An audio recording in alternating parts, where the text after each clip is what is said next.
Dear Greg, as I learn about real love and practice loving people unconditionally, I'm making real progress toward accepting and loving the people around me. I don't get as irritated as I used to at work. I don't even get as mad at others driving in traffic. But sometimes I still blow up at home, mostly with my husband, but occasionally with my kids. Yesterday, I thought I really had this real love stuff down pretty well, and then I got into an argument with my husband, and I was pretty ugly to him. He said some harsh things to me, and I went right back to the ways I always used to respond. It was embarrassing. Maybe I don't know anything about real love after all. I feel like I took 10 steps backward. What's wrong with me? I once read a letter a child had written to God, and it went something like this. Dear God, it must be hard for you to love everybody. There are only 4 people in my family, and I can't even love all of them. For most of us, loving our families, or at least certain members of our families, really is more difficult than loving everybody else. And once we understand why that is, we can take significant steps toward making it easier. To begin our journey of understanding, imagine that you're starving to death. Not just hungry, but really starving. And you're sitting by the side of the road, where you describe your pitiful condition to everyone passing by.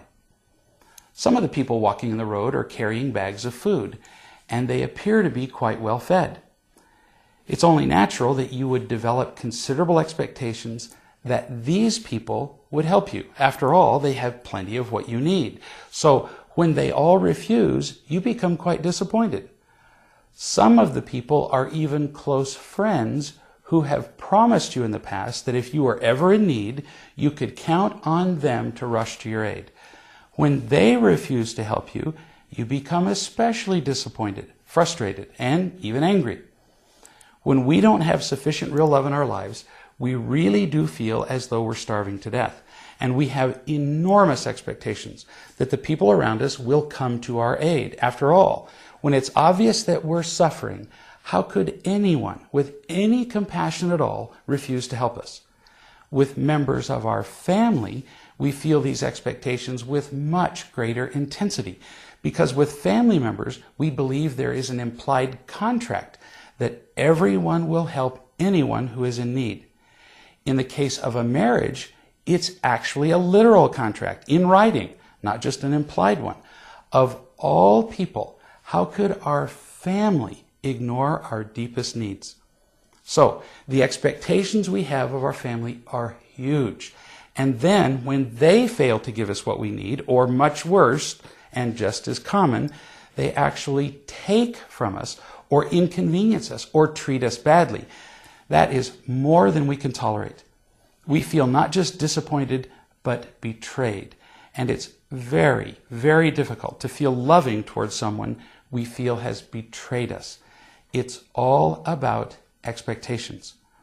If the mailman, for example, doesn't give you a kiss in the morning when he delivers the mail, do you feel offended? No. But what if your husband walks out the door on his way to work without kissing you, or speaking to you, or noticing you in any way? Does that bother you? Almost certainly. Why the difference in the way you feel? Both men did the same thing, but in one case it bothered you none, and in the second case you were irritated. The difference is expectations. You don't expect the mailman to give you a kiss in the morning, while you do have expectations about what your husband will do. You have a bit of the same problem with your children. After all, you've done a lot for them. And after all you've done for them, how could they be so disobedient, uncooperative, ungrateful, disrespectful, and so on, right? Again, you have great expectations that they will give you something in return for what you give them. So now you understand why you get irritated at members of your family more than you do at other people. The next question is, what can you do about it? And we'll talk about that in the next session.